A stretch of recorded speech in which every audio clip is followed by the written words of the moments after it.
साहू जी, जब तक आप लोगों की पकड़ बस्तर में रही तब तक आप लोग सत्ता में रहे। अब जैसे जैसे पकड़ खत्म होती गई, अब 12-0 में ये तस्वीर तब्दील हो गई।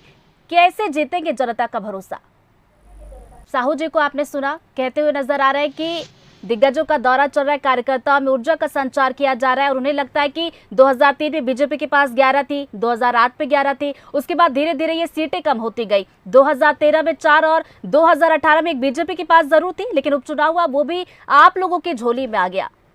श्रीवास्तव जी, देखिए, बीजेपी और कांग्रेस की सीधी सीधी टक्कर हम छत्तीसगढ़ में देखते हैं, लेकिन सर्व आदिवासी समाज की भी अब एंट्री हो गई। वो भी कह रहा है कि हम चुनावी मैदान में, इसका कितना असर पड़ेगा, कितना वोट बैंक काटने वाली बीजेपी और कांग्रेस का?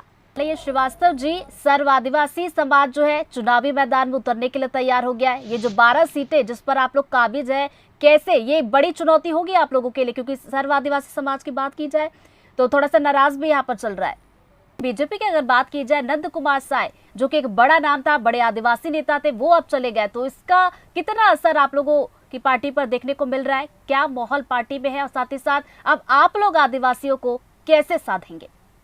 मॉडल की गूंज पूरे देश में हो रही है। उनकी पार्टी के जो कार्यकर्ता है वो उनकी आन बान शान है, लेकिन आपकी पार्टी जब हारती है तो कार्यकर्ताओं पर ठिकरा फोड़ देती है, जीतती है तो खुश ले लेती है, ऐसा है क्या?